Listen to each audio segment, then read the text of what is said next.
Malam itu, desa Gedong Hulung terasa lebih sunyi dari biasanya. Angin berembus pelan, tetapi membawa aroma lembab yang membuat siapapun merinding. Lampu-lampu rumah warga seperti meredup setiap kali angin melintas, seolah desa itu sedang ditutup oleh sesuatu yang tak kasat mata. Raka, remaja 17 tahun yang tinggal di ujung desa, baru saja selesai mengedit video untuk tugas sekolahnya. Ia menatap layar laptopnya yang memantulkan sorot cahaya ke wajahnya. Namun fokusnya terpecah ketika mendengar bunyi tap, tap, tap dari atap seng rumahnya. Raka mendongak. Suara itu cepat, ringan, seperti langkah kaki anak kecil berlari. Ia mengerutkan alis. Jam segini, siapa yang naik ke atap? Ia keluar ke halaman sambil membawa senter. Namun saat sinar itu menyapu genting, tidak ada siapa-siapa. Hanya daun jati yang jatuh tertiup angin. Saat ia hendak kembali masuk, Raka menoleh ke sudut rumah tetangganya, Pak Dharma. Rumah tua itu gelap tanpa satu lampu pun menyala. Dulu rumah itu sering terang hingga larut malam. Tapi sejak beberapa bulan terakhir, rumah itu selalu gelap seolah penghuninya sengaja menghindari cahaya. Raka bergumam pelan. Aneh. Keesokan paginya, desa geger. Ibu-ibu di warung berkumpul sambil membawa dompet dan celengan anak mereka yang tiba-tiba kosong. Uang aku hilang semua, padahal semalam aku taruh di laci terkunci. Aku juga, celengan anakku kosong. Ini bukan maling biasa, Bu. Maling mana yang buka celengan tanpa merusaknya? Desa mulai dipenuhi bisik-bisik. Ada yang bilang pencuri baru muncul. Ada yang bilang ini ulah makhluk gaib. Tapi ada satu rumor yang mulai menguat. Sejak Pak Dharma mendadak kaya, hal-hal aneh mulai terjadi. Raka mendengarkan pembicaraan itu sambil pura-pura membeli gorengan. Matanya menatap ke arah rumah Pak Dharma. Dulu Pak Dharma hanyalah seorang pedagang kecil yang bangkrut karena usahanya tutup. Namun kini ia punya motor baru. Perhiasan istrinya bertambah, bahkan renovasi rumah dilakukan besar-besaran, meski rumah itu tetap tampak mencekam dari luar. Malamnya, ketika Raka sedang berdiri di halaman rumahnya, ia melihat sesuatu di tanah. Jejak kaki kecil berlendir, ukurannya tak lebih besar dari tangan bayi. Jejak itu mengarah ke jendela kamarnya. Raka menelan ludah. Ini bukan jejak manusia. Ia mengikuti jejak itu dengan senter, jantungnya berdegup keras. Jejak itu berhenti tepat di pekarangan rumah Pak Dharma, lalu hilang begitu saja, seolah makhluk itu menguap ke udara. Raka merinding, tapi rasa penasarannya lebih kuat. Ia memutuskan memasang CCTV kecil menghadap halaman dan jendela. Malam itu, ia sengaja tidak tidur. Saat jarum jam menunjukkan pukul 2:13, CCTV berbunyi pelan. Tanda ada gerakan. Raka langsung membuka rekamannya. Matanya membelalak. Sosok kecil berkulit pucat, berkepala botak, dengan tubuh mungil seperti anak berusia 2 tahun berlari cepat melintas di depan kameranya. Tubuhnya bergerak lincah, matanya besar dan kosong, bibirnya tipis, dan di tangannya tampak kantong kain lusuh. Sosok itu tidak menyerupai manusia, juga bukan bayi. Raka terperanjat, nafasnya berhenti sejenak. Itu tuyul, bisiknya hampir tidak terdengar. Ia memutar ulang rekaman itu berkali-kali, memastikan ia tidak salah lihat. Ketika ia mengamati rekaman lebih dekat, jantungnya berdegup semakin cepat. Sosok itu berhenti di satu titik, tepat di bawah jendela kamar adik Raka. Kemudian kamera menangkap sesuatu yang lebih mengerikan. Sosok kecil itu menoleh ke arah kamera. Dan tersenyum. Senyum lebar, tidak wajar. Seperti tahu ia sedang diawasi. Raka mundur, tubuhnya gemetar. Di tengah rasa takutnya, satu pikiran muncul. Jejak-jejak kecil, uang hilang, desas-desus warga, perubahan aneh Pak Dharma, semua mulai tersambung. Dan entah kenapa, Raka merasa ini baru permulaan. Desa Gedong Wulung akan mengalami sesuatu yang jauh lebih gelap daripada sekedar pencurian misterius. Pak Dharma menyimpan sesuatu. Sesuatu yang tidak boleh dilihat siapapun. Namun malam itu, Raka sudah melihatnya. Dan sejak detik itu, hidupnya tidak akan lagi sama. Sejak melihat rekaman CCTV itu, Raka tidak bisa tidur. Setiap kali ia memejamkan mata, senyum makhluk kecil itu muncul kembali dalam pikirannya. Senyum yang bukan milik manusia, juga bukan milik sesuatu yang seharusnya berada di dunia ini. Pagi harinya, Raka duduk di meja makan sambil menatap kosong. Ibunya bertanya, tapi ia hanya menjawab singkat. "Saya kurang tidur, Bu." Namun pikirannya penuh. Adiknya, Dimas, duduk di sebelah sambil memakan roti.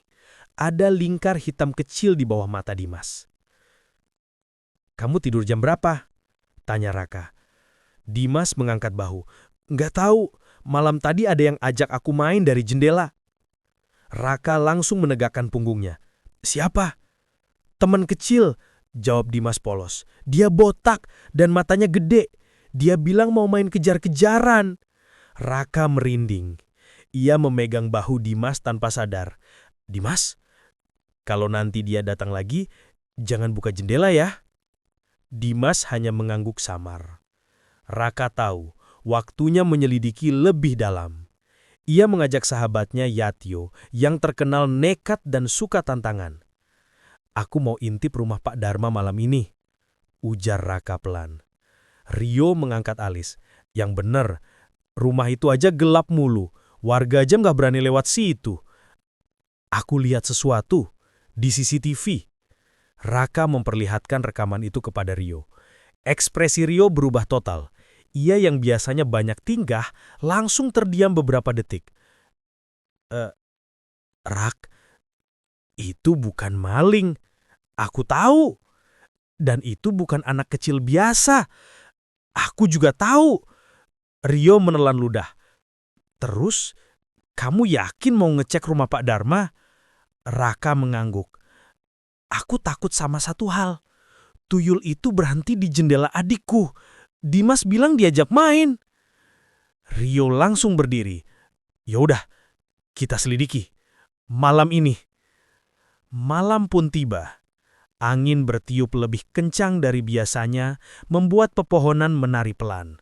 Rumah Pak Dharma tampak seperti bayangan hitam besar. Sepi, dingin, dan tidak terawat dari luar, meskipun sebenarnya baru direnovasi. Raka dan Rio bersembunyi di balik pohon jambu di halaman seberang rumah itu.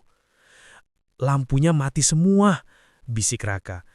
"Biasanya orang kalau kaya itu rumahnya terang. Kok ini gelap terus?" Rio merapatkan jaketnya. Jam menunjukkan pukul 01.47. Tiba-tiba terdengar suara kecil dari arah halaman rumah Pak Dharma. Suara lincah, suara seperti kaki kecil yang berlari di tanah. Rio menahan napas. Kemudian sesuatu melintas cepat, sangat cepat. Sosok kecil itu muncul dari balik tiang pagar, membawa kantong kain lusuh yang sama seperti di CCTV. Ia memanjat pagar rumah dengan gerakan tak wajar, seperti cicak raksasa. Tangannya menempel tanpa suara, kakinya bergerak cepat. Tuyul itu masuk melalui jendela samping rumah Pak Dharma. Rio memegang bahu Raka. "Gila, Rak, itu nyata, nyata." Raka hanya mengangguk, wajahnya pucat. Mereka menunggu beberapa menit, berharap melihat hal lain.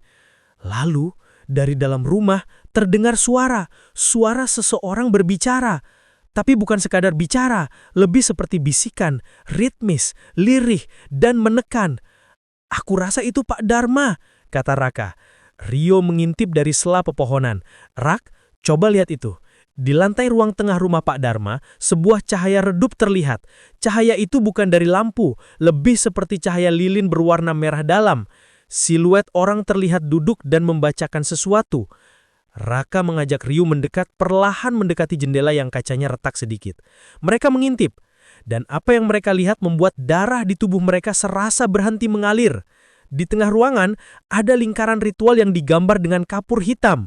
Lilin-lilin merah menyala di sekelilingnya, dan di atas sebuah meja kecil terdapat boneka kayu berbentuk anak kecil.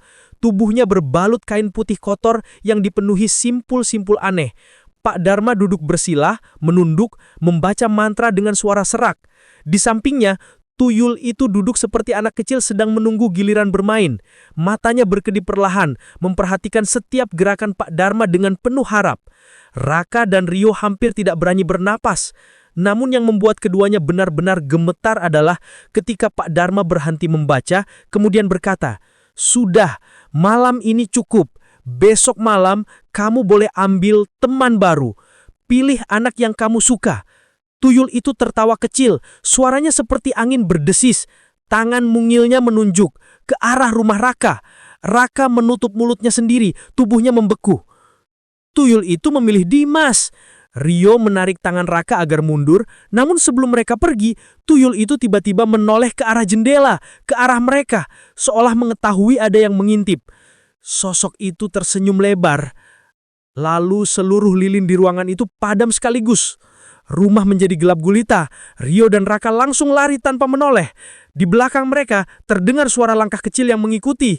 Makin lama makin cepat, makin dekat. Tapi mereka tidak berani menoleh. Keduanya berlari sekuat tenaga menembus kegelapan malam. Malam itu, Raka sadar satu hal. Tuyul itu bukan hanya mencuri uang. Ia mencari teman bermain. Dan target berikutnya adalah adiknya sendiri.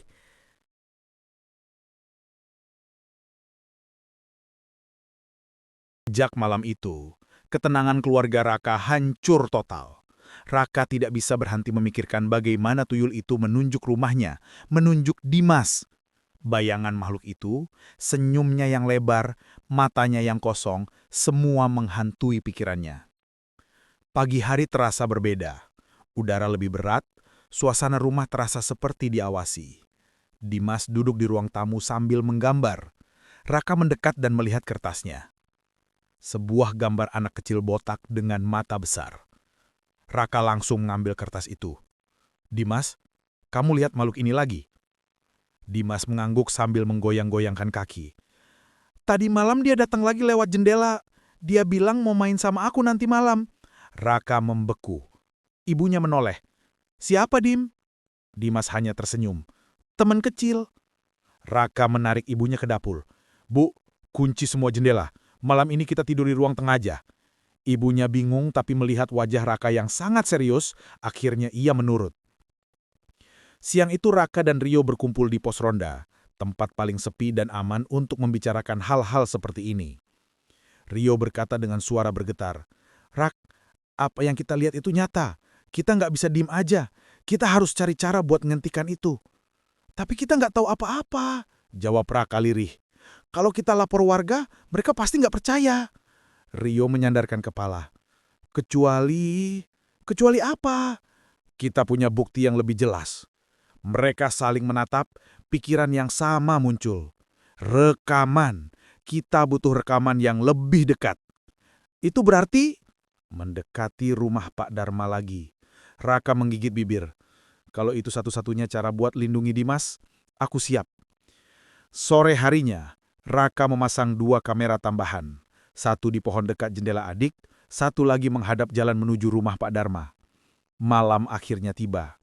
Semua jendela dikunci rapat. Tapi meski begitu, Raka merasa rumahnya tidak benar-benar aman. Ia duduk di ruang tengah bersama ibunya dan Dimas. Tapi mata Raka terus mengawasi jendela yang tertutup tirai. Jam 1. Jam setengah 2. Semua masih tenang. Hingga tepat pukul 2:11 malam, CCTV berbunyi. Raka langsung membuka rekaman kamera luar. Sosok kecil itu muncul. Tuyul itu berdiri di tengah jalan desa menatap ke arah rumah Raka dari kejauhan. Tubuhnya hampir tidak bergerak, hanya kepalanya yang perlahan miring ke kiri, lalu ke kanan, seperti sedang menilai sesuatu. Kemudian langkah kecil mulai terdengar dari luar rumah. "Kak Raka!" Suara Dimas kecil, pelan, gemetar. Raka melihat adiknya menatap jendela. Tirai jendela tiba-tiba bergerak pelan, seperti ada yang menyentuh dari luar. Ibunya berdiri. "Angin itu pasti." Tap, tap, tap, tap, tap. Suara langkah cepat, seperti tangan kecil mengetuk kaca. Raka menarik Dimas dan memeluknya. "Jangan lihat, jangan buka mata." Ibunya menutup mulutnya sendiri, gemetar hebat. Di CCTV, tuyul itu kini berada tepat di bawah jendela. Kepala botaknya menempel pada kaca, seolah mengintip ke dalam. Tiba-tiba, suara lain terdengar. Suara tertawa kecil. Tertawa seperti anak kecil bermain, tapi terdengar sangat salah, sangat tidak wajar. Tirai jendela bergerak lebih keras, lalu berhenti. Sunyi. CCTV merekam sesuatu yang lebih mengerikan lagi. Tuyul itu meletakkan telapak tangannya di kaca. Kemudian bayangan lain muncul di belakangnya. Bayangan besar, tinggi, kurus, dengan tangan panjang dan wajah tertutup rambut hitam kusut. Raka menahan nafas. Makhluk itu sepertinya mengawasi tuyul, seperti pemiliknya atau penjaga. Kemudian, tuyul itu tiba-tiba menunjuk ke arah kamera, tepat ke arah lensa, ke arah Raka yang sedang menonton, seolah berkata, "Aku tahu kamu melihatku." Dan semua lampu rumah Raka tiba-tiba padam. Gelap total. Dimas menjerit. Ibunya menangis dan memanggil nama Tuhan berulang-ulang. Raka menghidupkan senter. Tangan gemetar. Tapi saat cahaya menyala, ia menatap jendela dengan ngeri. Di kaca yang berembun, muncul tulisan kecil, goresan seperti jari mungil. "Aku mau Dimas." Raka terjatuh, lututnya lemas. Suara kecil dari luar terdengar lagi. Suara yang pelan tapi jelas. "Main, ayo main." Suara itu bukan manusia, bukan juga anak kecil. Malam itu, tuyul tidak mengambil apa-apa. Ia hanya memberi satu pesan. Ia akan kembali, dan targetnya sudah pasti. Adiknya, Raka. Jika kamu siap masuk ke momen paling tegang dan misterius, bilang saja.